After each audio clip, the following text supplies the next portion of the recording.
My name is Lolita Martinez. I am 60 years old, the widow of a man who worked himself to the bone for our little family, and until this morning, the proud mother of one son, Daniel. I had been counting down the days to his wedding. A wedding I helped pay for, by the way.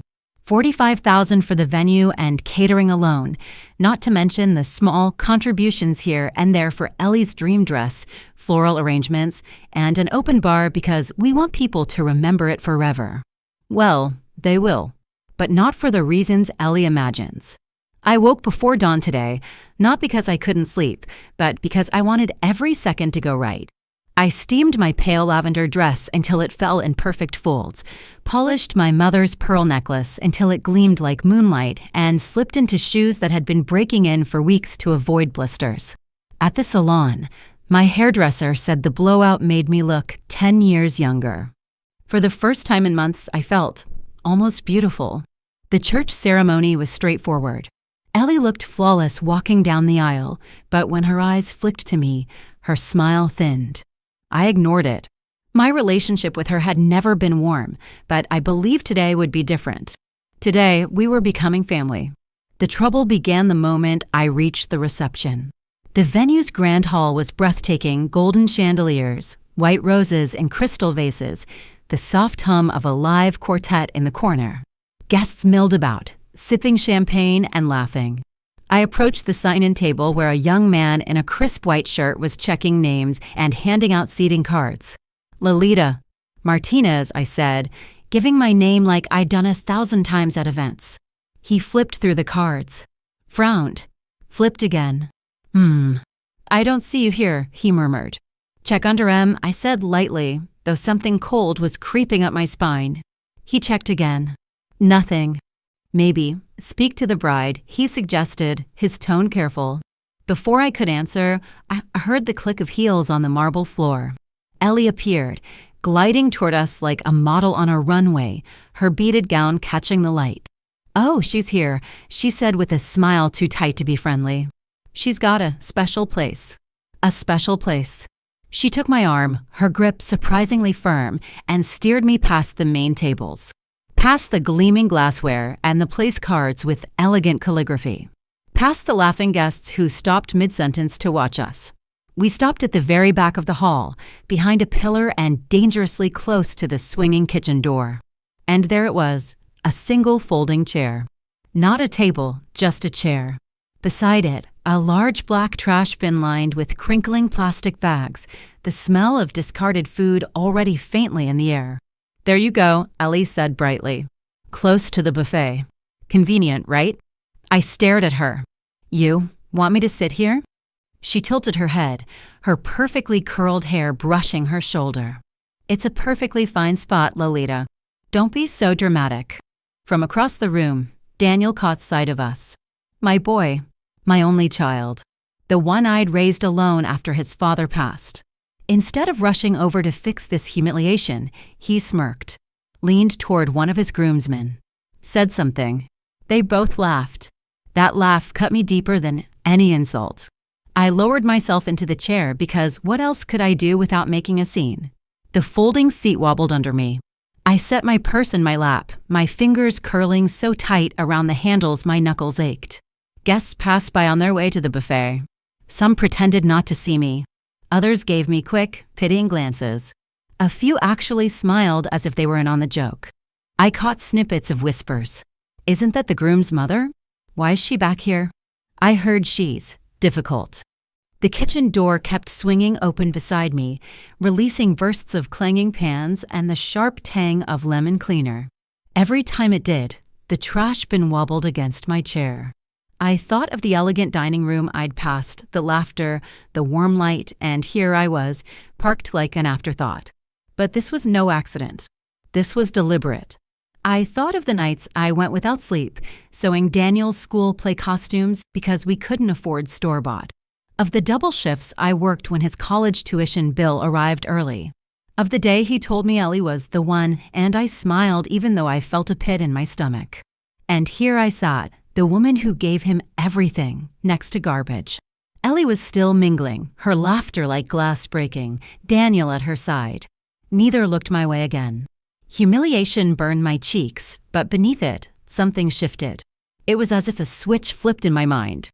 I saw them not as my family, but as people who had made a choice to hurt me.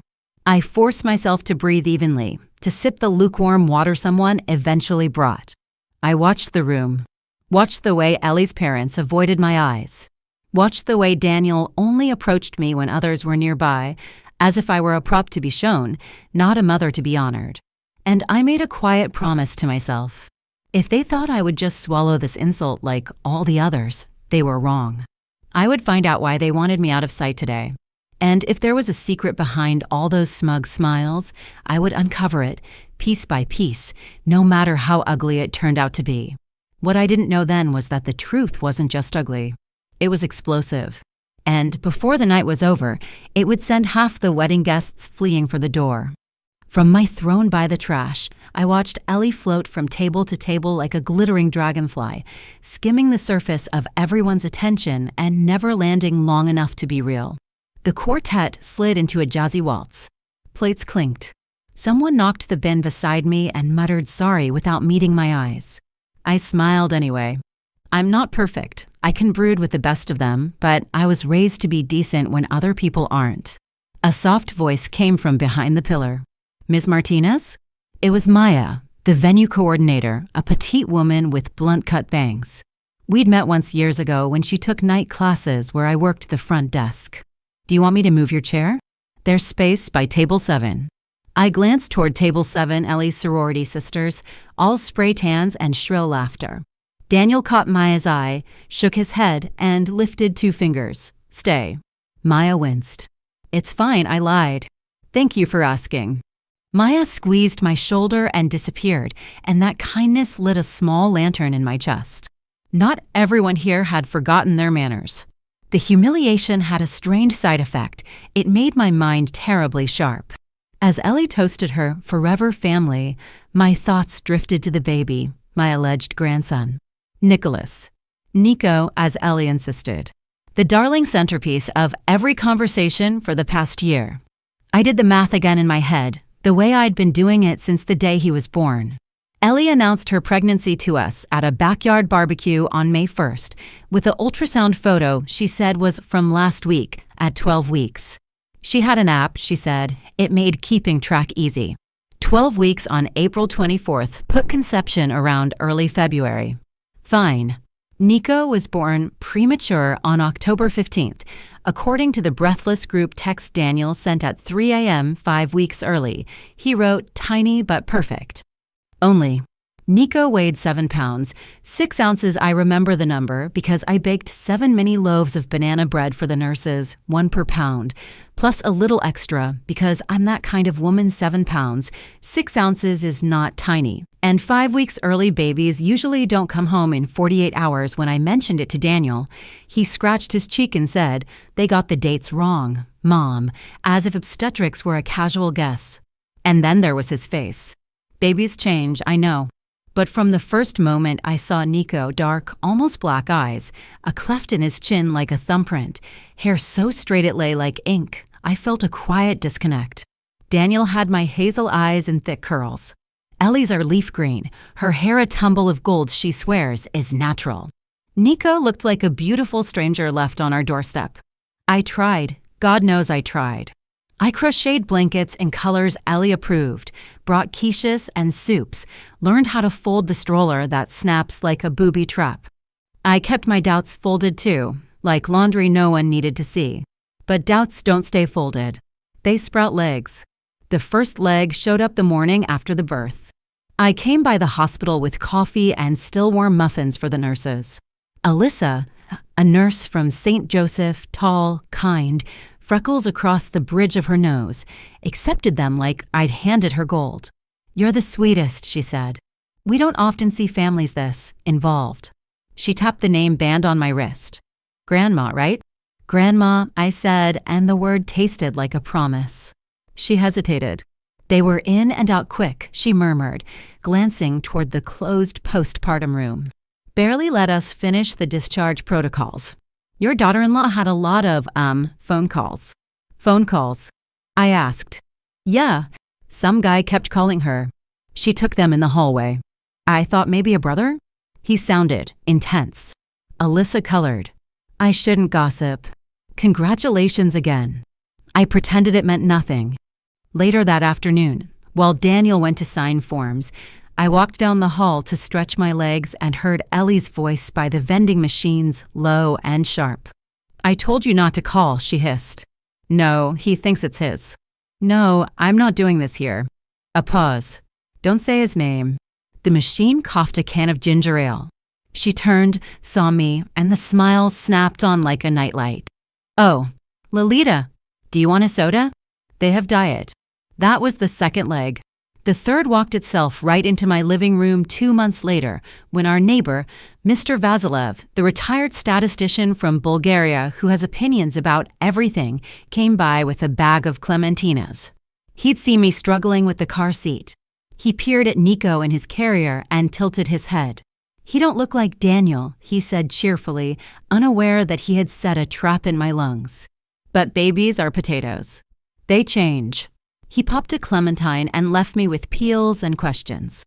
Back at the reception, I pulled my shawl tighter and watched Ellie tilt her head to whisper to a tall man in a navy suit I didn't recognize. He had the same almost black eyes as Nico. He touched Ellie's elbow, intimate, possessive, then scanned the room like he expected trouble. Ellie's smile for him was real, not the camera-ready smirk she wore for everyone else. Maya materialized again. They're starting speeches, she whispered. If you want to, I stood. I'll stay right here, I said. Best acoustics by the trash. A joke, because when you're small and old and in the way, jokes are armor. Maya's mouth twitched. She understood. Daniel clinked his glass. Thank you all for coming, he said, handsome and hollow. He thanked Ellie's parents, their friends, the wedding planner, even the florist, Carmen, a friend of mine from church who took this job when her bakery closed, everyone but me. When he failed to mention my name, I watched Carmen's face pinch. Later, she would tell me she nearly set the peonies on fire. While the best man rambled about frat house heroics, the tall man in navy slipped out to the patio. Ellie followed a minute later, clutching her phone. I waited 5, then 10, then picked up my purse like any old woman heading to the restroom and drifted along the wall until I reached the glass doors. Beyond them, fairy lights looped across a courtyard where smokers huddled under heat lamps. Ellie and the man stood just out of the light, shadows overlapping. You said you'd fix it, the man said, not quite loud enough, but anger has a way of sharpening sound. It is fixed, Ellie snapped. We're married. He's on the certificate. Do not call me during events. What about me? His voice cracked. What about my keep your voice down, she said. You agreed. Agreed to what? To disappear? To be a myth? I pressed my palm to the cool glass and felt the determination in me crystallize. Maybe I wasn't perfect.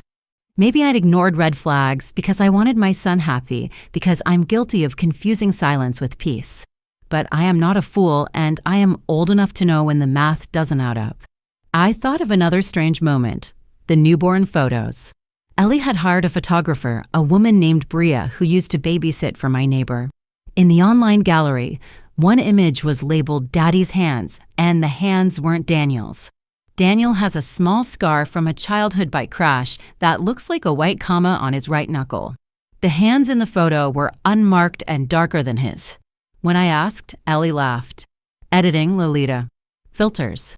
Filters don't erase scars. Speech has ended. The DJ took over. Guests poured onto the dance floor. I returned to my folding chair and watched Carmen march up to me with a plate. Eat, she ordered. I loaded it with everything you like. She's a widow too. Widows can smell a bruise. I ate because refusing would make her feel useless, and I don't like making good people feel small. Across the room, the man in navy reappeared at a table with 3 colleagues' insurance, I guessed from the lanyards peeking from his pocket. He checked his phone, glanced at Ellie, and when Nico's aunt scooped the baby from his stroller for a photo op, that man's entire face softened.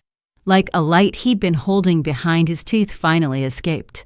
My decision stopped brewing and came to a rolling boil. Whatever Ellie thought she'd arranged, whatever story she'd sold Daniel, there was a truth underneath it, and that truth had a heartbeat and a family tree no one was acknowledging. I would not be erased again. Not from a chair by the trash. Not from my grandson's life, if grandson is what he truly is to me. The plan formed quickly because once I make up my mind, I move first. I'd talk to Alyssa at St. Joseph. Nurses remember details doctors don't second. I'd ask Carmen to introduce me to the photographer raw files don't lie third. I'd finally call the quiet man who'd left a business card in my mailbox 3 months ago. The one Ellie said was some creepy private investigator selling services. His name was Reed Hollis, and the card said discreet family inquiries. I'd kept it in my recipe box, under tamales, because if you want a secret to stay safe, you hide it in a tradition. I lifted my chin and looked across the room at my son, who was laughing at something the best man said, head thrown back, so beautiful it hurt. I'm going to get you out of this, I whispered, though he couldn't hear me. Even if you hate me for how I do it. Ellie spun in the center of the floor, beaming, the picture of a woman who had everything she wanted. For now, I folded my napkin, stood, and smoothed my dress. The trash bin rustled beside me like applause. Somewhere outside, a train horn blew, long, low, inevitable. Tomorrow, I would start counting, not the days until someone remembered to treat me like a mother, but the steps to the truth. 3 days had passed since the wedding, and the humiliation still clung to me like the faint smell of old smoke. You might not notice it every second, but it was there, woven into everything. I'd tried to scrub it away by keeping busy, washing linens that didn't need washing, rearranging the spice rack, even wiping down the fridge shelves at 6 in the morning. None of it worked. Every so often, I'd catch my reflection in a window and remember exactly how I'd looked in that lavender dress, sitting by the trash bin while people whispered. And then, inevitably, my mind would drift to Nicholas, my grandson. It wasn't that I didn't love the boy. I did, in the strange, protective way you love any small child who's been put in your life. But the details surrounding his arrival never quite added up. I'd been polite when Ellie insisted he'd been born 5 weeks premature, but I'd read enough and raised enough children in our extended family to know that a 7-pound, 6-ounce preemie was about as rare as an honest politician. And Nicholas didn't look like Daniel. For months, I'd tucked those thoughts away, the way you push a drawer closed even when you know something inside is caught. But the wedding changed something in me.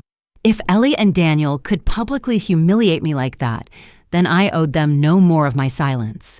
The problem was I couldn't just accuse anyone without proof. Proof meant facts, and facts meant digging. That morning, I called Marta, an old friend from my years working at the courthouse. She'd retired from the police records office, but she still had the kind of phone book that wasn't listed anywhere. Marta, I said, lowering my voice though I was alone in the house. I need information on someone. Discreetly. On who? She asked. My daughter-in-law, Ellie Harper. Past addresses, jobs, relationships, anything unusual. Marta whistled softly. You're not asking for a light favor, Lolita. What's going on? I can't explain yet, I said. I just need to know who she really is. All right, she replied. But I know someone better suited for this. Retired detective. Keeps to himself. Knows where to look. That's how I ended up meeting Jack Holbrook. Jack was in his late 60s, with the weary patience of a man who'd listened to 1,000 lies and still showed up the next day to hear 1,000 more. His office smelled faintly of stale coffee and leather-bound files. You want me to dig into the bride, he said after I'd explained what I needed. His tone was flat, not judgmental, but clinical. Yes, I said. No one else can know. He nodded once. I don't ask why, Mrs. Reynolds. Just facts. Give me a couple of days. It took less than 24 hours. The next evening, my phone rang. Jack's voice was calm but firm. You'll want to be sitting down. I was at my kitchen table, my fingers wrapped around a mug of tea gone cold. Your daughter-in-law lived in Portland, Oregon, for 3 years before she met your son, he began. During that time, she was living with a man named Cameron Doyle. According to neighbors, they were a couple. They broke up suddenly. Very suddenly. And according to one neighbor, she left in the middle of the night. In the middle of the night? I repeated, yes, and she was 3 months pregnant at the time. The words were quiet, but they landed like a crash in my chest. Jack didn't pause. She never gave him a forwarding address. He didn't hear from her again until I called today. And when I mentioned your grandson's name, he went silent. Long pause. Then he asked if the boy had blue eyes. My stomach nodded. He does, I said. Jack let out a low breath. Mrs. Reynolds, Cameron's eyes are that same shade. And he hesitated. I emailed you a photo. When I opened it, I almost dropped my phone. Cameron was in his early 30s, his sandy hair a touch longer than Daniel's, his skin pale, and his eyes, those unmistakable pale blue eyes, seemed to look straight through me. Eyes I had seen every time Nicholas had toddled toward me with a toy in hand. It was like the world tilted. I thought of the hospital phone calls Ellie took in the hallway, her low, tense voice. Of the way she'd once snapped when I asked where Nicholas got his dimpled chin from my side of the family, obviously. Of the newborn photos with Daddy's hands that weren't Daniel's. And then the memory I'd ignored. One afternoon last spring, I'd been at their house to drop off a casserole. Ellie was in the backyard with her phone pressed to her ear. I heard her say, Cameron, I told you not to call when he's home. At the time, I'd convinced myself I'd misheard. Now I knew I hadn't. I set my phone down and pressed my hands flat on the table. The humiliation of the wedding had been a spark, but this was gasoline. I need proof, I told Jack. You want a DNA test? He asked. Yes, but Ellie can't know. There was a pause, then Jack said, it's possible. You'll need a sample hair, a toothbrush, something with saliva. And you'll need to act like you're doing nothing out of the ordinary. I nodded, though he couldn't see me. My mind was already working, turning over every chance I'd have to be near Nicholas without Ellie hovering. There was a park day coming up, a visit I could insist on. A little plastic sandwich bag slipped into my purse. I ended the call and sat in the dim kitchen until the tea was cold again. I wasn't just going to find out if Nicholas was my grandson. I was going to find out if Daniel had been raising another man's child, and if the woman who married him had built their entire life on a lie. And when I had the truth, I wasn't going to keep it to myself. It was almost as if she sensed I was watching her. For days after my meeting with Jack Holbrook, the private investigator, Ellie called me out of the blue. Lolita, she said in that voice she uses when she's playing the gracious wife, Daniel and I were thinking, why don't you come over for dinner tomorrow night? Nicholas misses his grandma. I nearly laughed, but I caught it before it could escape. Nicholas was barely a year old. He didn't miss anyone in the way she meant. And Ellie hadn't invited me to dinner in months. She usually preferred short visits where she could control the conversation and, more importantly, control what I saw. Which made this interesting. That sounds lovely, I said, keeping my voice smooth, as if nothing in the world could please me more. The moment I hung up, my pulse picked up. A dinner invitation could mean she wanted to smooth things over after the wedding, but more likely, she wanted to keep me close enough to watch. What she didn't know was that she had just given me exactly what I needed, access to Nicholas. The rest of the day, I prepared not food, because Ellie wouldn't accept anything homemade unless it came with a printed nutrition label, but my plan. From the drawer where I keep odd bits of stationery and envelopes, I took a small resealable plastic bag, the kind you'd use for beads or buttons. I practiced opening and sealing it quietly. The soft snap was barely audible. Perfect. That night, I barely slept. I kept going over the details in my head, how I'd keep my movements natural, how I'd slip the spoon into the bag without attracting a second glance. I had been a mother, after all. Feeding a child is the most ordinary thing in the world. The next evening, I arrived at their house with a small stuffed bunny for Nicholas. He reached for it right away, his chubby fingers grabbing one long ear. That tiny smile of his almost made me falter, almost made me want to forget the plan and just be the doting grandmother.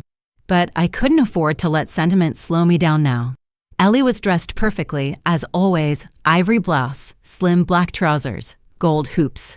She greeted me with her signature air kiss that didn't touch my skin. Daniel was behind her, casual in jeans, smiling in the way he does when he's on autopilot.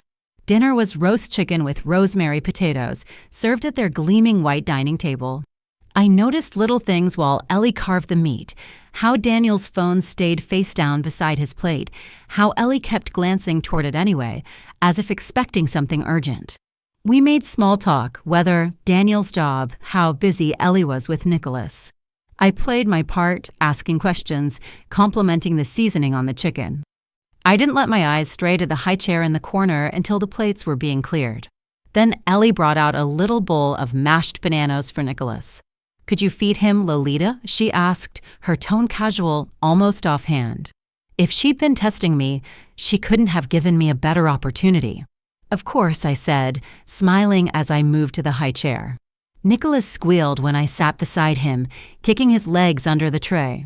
I took the spoon from Ellie, loading it with a bit of banana. He opened his mouth like a little bird, and I slipped it in, speaking nonsense words in a soft, sing-song tone. Between bites, I let my other hand slide into my cardigan pocket. When he turned his head toward Ellie, who was fussing with the wine glasses, I lowered the spoon to the open bag in my lap. A quick scrape along the inside edge collected the faint sheen of saliva from the last bite.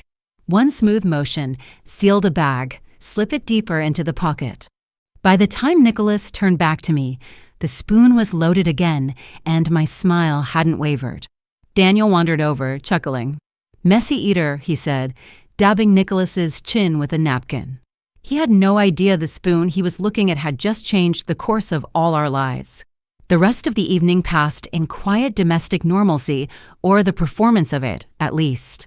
I sipped coffee with Ellie while Daniel put Nicholas in pajamas. I asked after her parents, her work, her hobbies, and she answered politely, with just enough frost under her words to remind me where we stood. When I left, I hugged Daniel a little longer than necessary, as if I could anchor him to me. Ellie's hug was quick, barely brushing my shoulder. At home, I placed the little bag into a padded envelope I'd already addressed to the lab Jack had recommended, a discreet, fast turnaround facility in Seattle. I dropped it in the mailbox first thing the next morning, the metal lid closing with a final, satisfying clang. Then came the waiting. The lab said 5 business days. By day 2, I was checking the mailbox 3 times before noon. By day 3, I'd started pacing in the kitchen after breakfast, listening for the mail truck like it was a lifeline. Every phone call made my pulse jump. Every creak in the house sounded like a knock at the door. I found myself staring at Nicholas's photo on my fridge, tracing the shape of his chin with my fingertip, looking for answers that wouldn't come. I told myself I was prepared for either outcome, but the truth was I already knew what my gut believed. And when the envelope arrived, there would be no way back to the world as it had been before. The mail truck came early on the 5th day. I was standing at the kitchen sink, rinsing out my coffee mug, when I heard the familiar metallic clink of the mailbox lid closing. The sound went through me like a jolt of electricity. I froze, water running over my hands. I told myself I wouldn't wait at the window like a desperate woman, but the truth was I'd been listening for that truck since breakfast. When I opened the mailbox, there it was, smaller than I expected. A plain white envelope, my name neatly typed. The return address was the Seattle lab. My mouth went dry. I didn't open it immediately. Instead, I carried it inside, setting it on the kitchen table like it was something alive and dangerous. I made myself sit down. My hands rested on either side of it. It's strange how much weight a piece of paper can have. This thing weighed less than an ounce, but I could feel it pressing down on the air in the room. Finally, I slid my finger under the flap. The report was brief, almost cold in its precision. Probability of paternity, 0% there it was. No uncertainty, no inconclusive line to hide behind. Daniel Reynolds, my son, was not the biological father of Nicholas Harper. I read it again, and again. The words didn't change, but my body's reaction shifted in waves. First came relief that I wasn't losing my mind, that my instincts hadn't been some cruel trick of paranoia. I'd seen the differences, done the math, felt the wrongness in my bones. Now I had proof. But then came the ache. A deep, sour ache that settled somewhere under my ribs. Proof meant there was no undoing it. It meant the boy I'd been calling my grandson shared no blood with me. It meant my son had been raising another man's child while his wife smiled and lied to his face. I don't know how long I sat there before I reached for my phone. I called Carmen first. There was no one else I trusted enough to hear it raw. She answered on the second ring. "You got it." I read her the result. My voice was steady, but my hands were shaking. There was a long pause on her end, just the sound of her breathing. "Oh, Lolita," she said softly. I swallowed. I was right. God help me, I wish I wasn't, but I was right. "You've got to be careful now," she said. "This isn't just a fight. This is a fault line. You tell Daniel and the ground shifts for all of you." "I can't keep it from him," I said, sharper than I meant to. "He's my son. He deserves to know the truth." "Of course he does," Carmen replied gently. "But you have to think about how you tell him. If you go to him alone, Ellie will have him on the phone within the hour, telling him you've always hated her, that you're making things up to turn him against her. She's good at twisting things, Lolita. You've seen her do it." I leaned back in my chair, pressing the envelope flat against the table. Carmen was right. Ellie's gift wasn't just lying, it was making her version of reality sound so reasonable that people forgot what was true. If I gave her even a minute's head start, she'd have Daniel believing I was the problem. "So what do?" I asked quietly. "Tell him where she can't spin it. Where she can't take him aside before the words sink in," Carmen said. "Somewhere public. Somewhere she'll have no choice but to hear it with everyone else." The thought made my pulse quicken. "Public," I repeated, tasting the word. "Just be sure," Carmen said. "Once you do this, there's no putting the pieces back the same way. He might hate her. He might hate you. Maybe both. You've got to be ready for that." I looked at the photo of Daniel on the fridge, his arm around Ellie, Nicholas on his lap. He was smiling, but I could see now how much of it was for show. "I'm ready," I said. There was silence on the line for a beat, and then Carmen sighed. "Then you'd better make sure when you light the match. Everyone's watching the fire." We hung up, and I sat with the envelope in front of me. I smoothed the paper flat and tucked it back inside, sealing it with a single piece of tape. Then I slipped it into my purse. Ellie had humiliated me in front of a room full of people. Now I would return the favor, not out of pettiness, but because I refused to let her control the story. And when the moment came, I wouldn't just have my suspicions. I'd have the truth, printed in black and white, for every pair of eyes in the room to see. It was almost too perfect, too much like fate tipping the scales in my favor.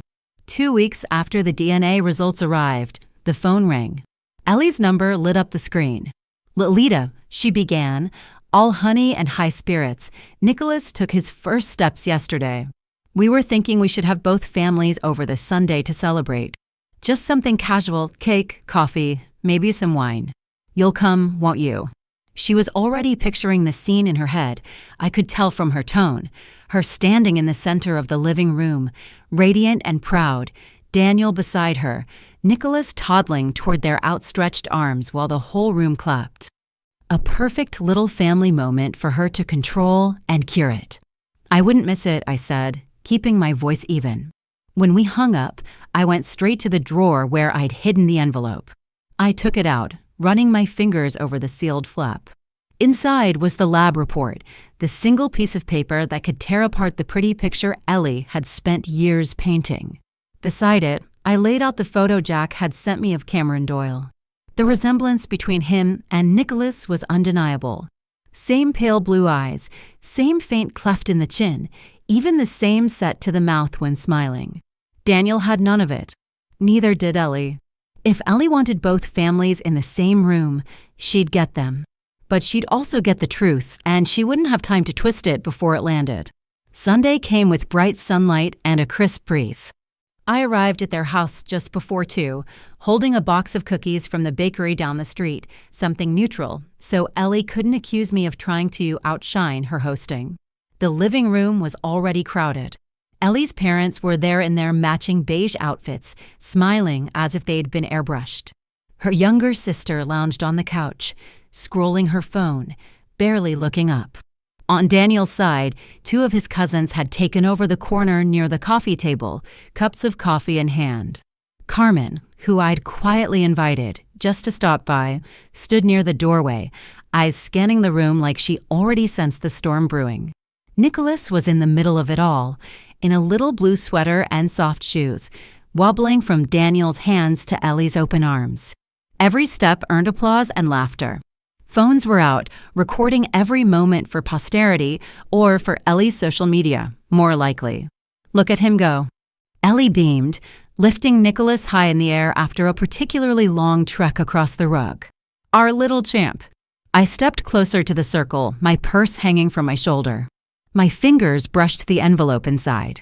My heart was steady, not calm, but steady, like it knew the rhythm of what was about to happen. As Nicholas took another step toward Daniel, I raised my voice just enough to carry over the chatter. Before we go on, I have something to say.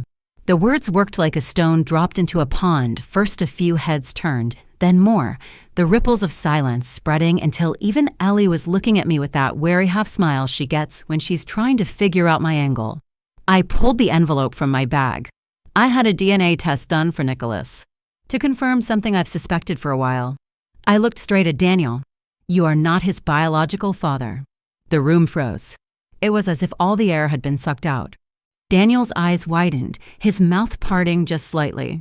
Ellie's smile cracked, the corners of her lips twitching as though she couldn't quite hold it together. Before anyone could speak, I took out the photo and held it up. This is Cameron Doyle, Ellie's ex-boyfriend from Portland. She was 3 months pregnant when she left him. She never told you, but the lab confirmed it. Ellie's mother was the first to move. She shot to her feet, her voice sharp and high. This is outrageous. How dare you? Her father demanded. Where's your proof? Anyone can make things up. I held the paper out so the nearest relatives could see. Read it. Black and white. 0% probability. Daniel's not the father. Daniel's cousin, Kevin, muttered, "Holy hell," and stepped closer to get a look. Daniel's voice, when it came, was quiet but shaking. Ellie, is this true? Ellie's eyes darted between him and me. She's lying. She's always hated me. She's trying to, Ellie. Daniel cut in, his tone suddenly sharper. Is it true?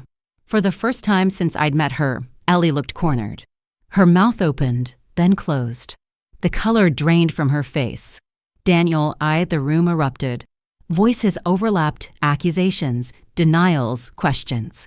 Carmen moved closer to me, a steadying presence in the chaos. Ellie's sister dropped her phone into her lap, staring openly. One of Daniel's cousins muttered something about always knowing something was off. Nicholas, blissfully unaware, toddled toward Daniel again, babbling. Daniel didn't bend to pick him up. I stood still, the report and photo still in my hands, and let the truth hang in the air like a crack of thunder. Ellie had humiliated me in front of people once. But this time, the shame wasn't mine. And there was no undoing it. The shouting in the living room rose and fell like waves crashing against jagged rocks, accusations, denials, questions flung so fast they blurred together. And then Daniel's voice cut through it, sharp enough to slice the noise in two. Enough. It was like someone had yanked the plug on the whole scene. The only sound left was Nicholas babbling to himself on the rug, tapping a block against the floor. Daniel stood very still, his gaze fixed on Ellie. His voice was quieter now, but it carried an edge that made the hairs on my arms stand up. Did you know before you ever met me that I wasn't his father? Ellie didn't answer right away. Her eyes darted around the room like a cornered animal looking for an escape.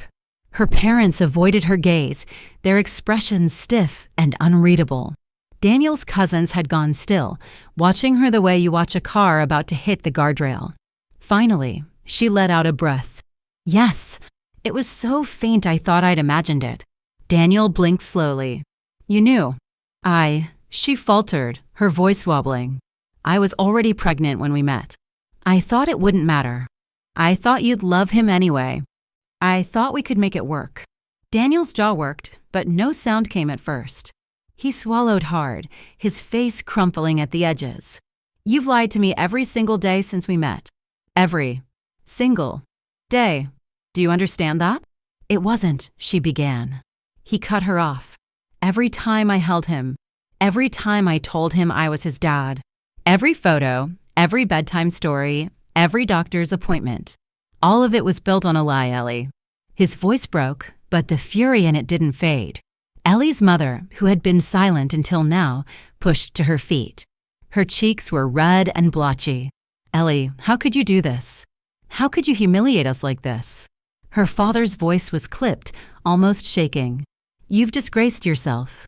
You've disgraced this family. Ellie's head snapped toward them, her mouth tightening. Oh, don't pretend this is about morals. You've both, Daniel stepped forward, his hand slicing through the air to cut her off again. Don't you dare try to drag anyone else into this. This is on you. No one else. Nicholas let out a happy squeal, stumbling toward Daniel from his place on the rug. For a moment, Daniel's hands twitched like he might catch him. But they stopped midair, frozen, and I could see the conflict on his face, love, and betrayal wrestling in real time. Without looking at Ellie, he turned to me. Mom, can you just hold him for a while? I crouched down, my knees protesting, and scooped Nicholas up. He pressed his cheek against my shoulder, smelling faintly of baby shampoo. Daniel's voice was low, heavy. I need to get some air. Ellie reached out a hand toward him. Daniel, please don't, he said, his tone flat and final. He didn't look at her again before he walked to the door and stepped outside, the latch clicking shut behind him. For a few moments, no one spoke. The silence was thick, the kind that makes you aware of your own breathing. I shifted Nicholas on my hip and looked around the room. Let's be clear, I said evenly, meeting Ellie's eyes first. I didn't create this mess. I only revealed the truth. The lies? Those were yours from the beginning. You built your life on them. Ellie's lips pressed into a thin line. You think you're righteous, but you've just destroyed your son's family. No, I said, keeping my voice calm but firm. You destroyed it the day you decided lying was easier than honesty. All I did was take away the shadows you were hiding in. Her parents said nothing, but their stony faces told me everything. They were angry, but not at me. Carmen, still near the wall, gave me a small nod of approval. Nicholas stirred against my shoulder, making a soft, questioning sound. I smoothed his hair. Shoot, sweetheart, I murmured. He didn't know it yet, but the world he was growing up in had just shifted forever. When Daniel came back through that door, he wouldn't be the same man who'd walked out. And Ellie would never hold the same kind of power over him again. 3 months can feel like a lifetime when the foundations of your life have been blown apart. It took only days for the first cracks to widen into an irreparable break. Daniel filed for divorce less than a week after Nicholas's first steps gathering, the day that had changed everything. I went with him to the lawyer's office, sitting quietly while he signed the initial paperwork. His hands didn't shake, but there was a hollowness in his eyes that I had never seen before.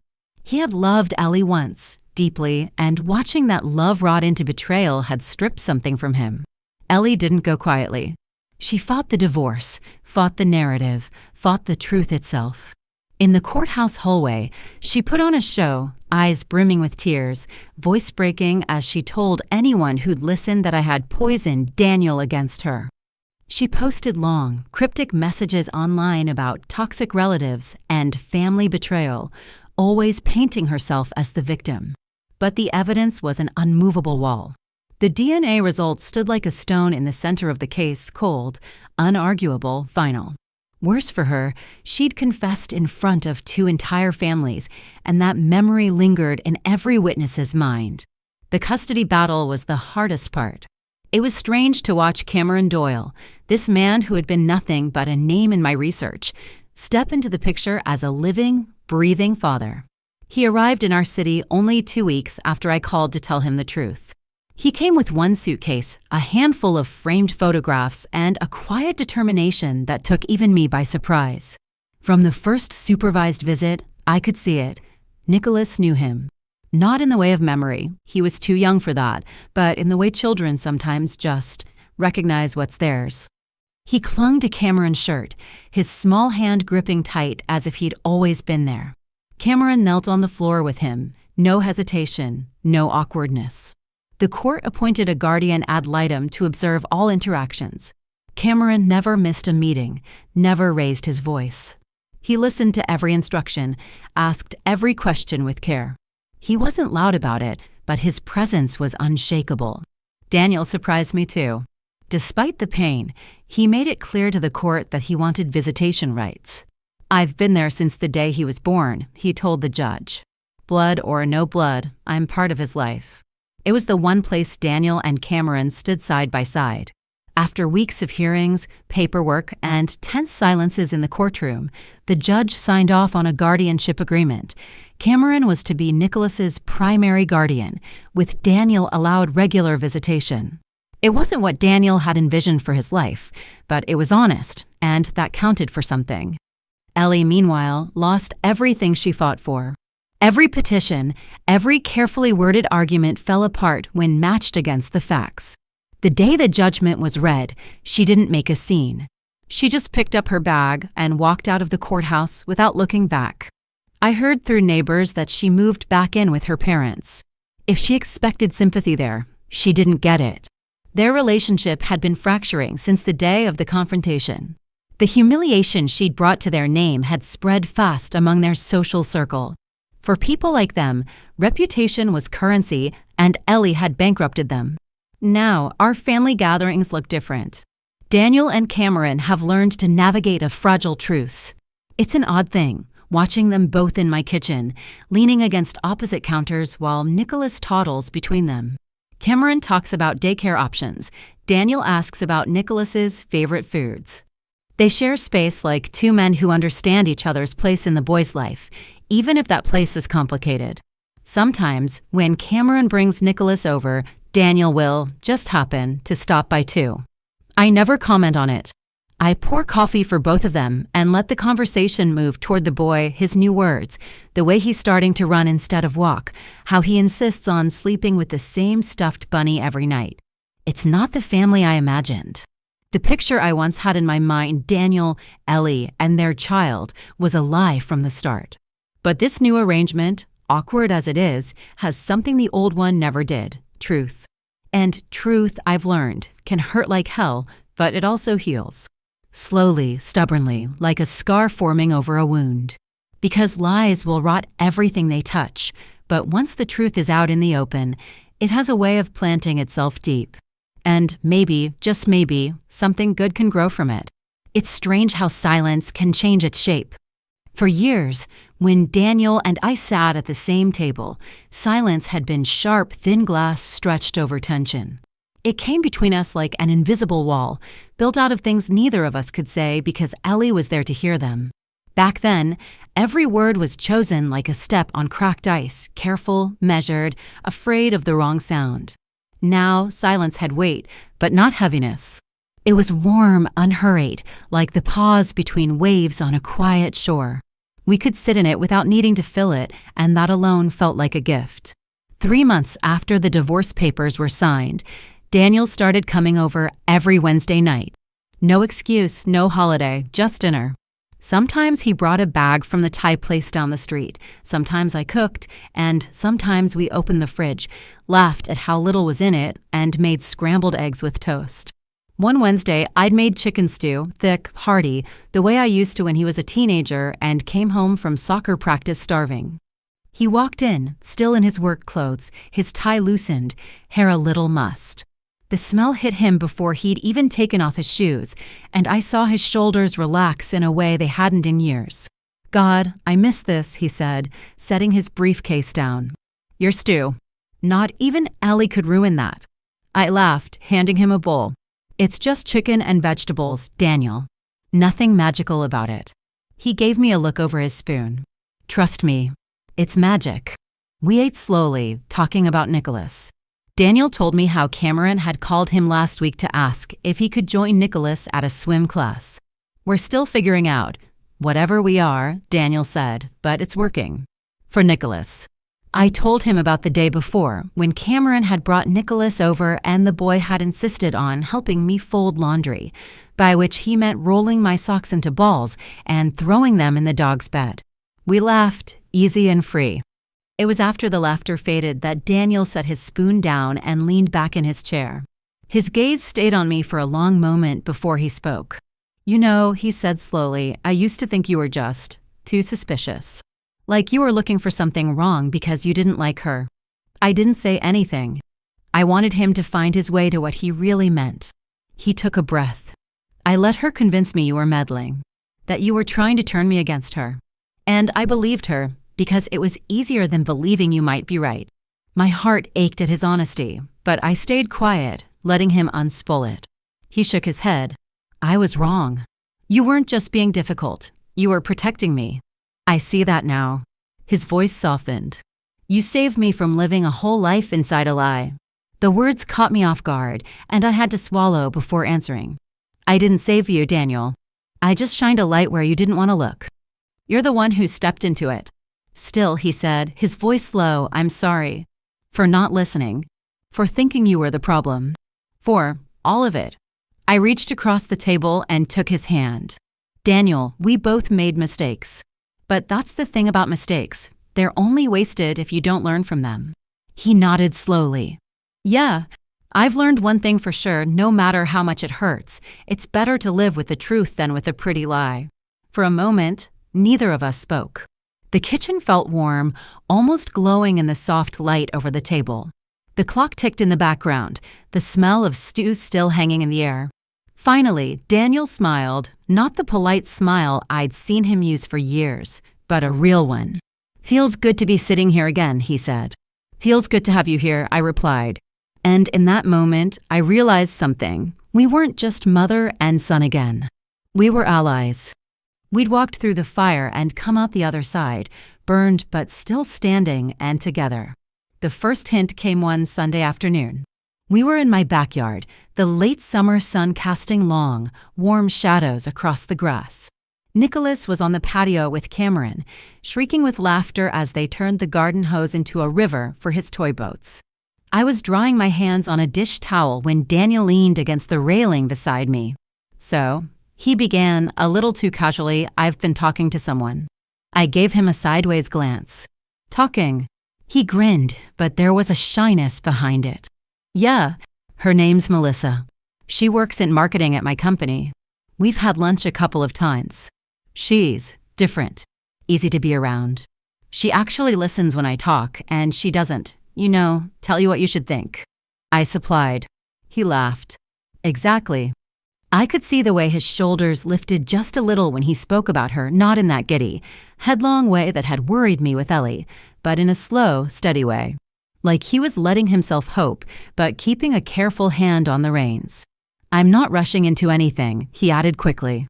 I want to take it slow. And this time, I'd like to. I don't know, run things by you before I make any big moves. That hit me deeper than I expected.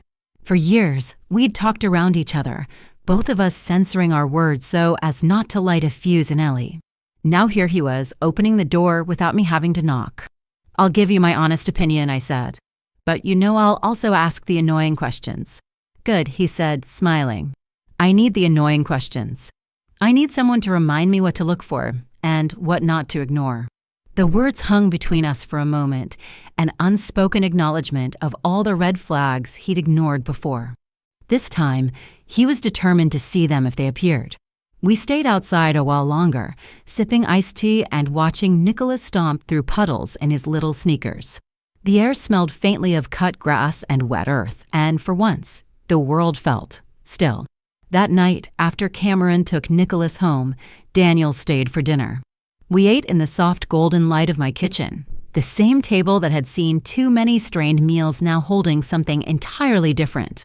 We talked about Melissa, about his work projects, about how Nicholas had started calling Cameron without anyone teaching him to. There was no careful editing of our words, no feeling like we had to guard ourselves. Just conversation, easy and real.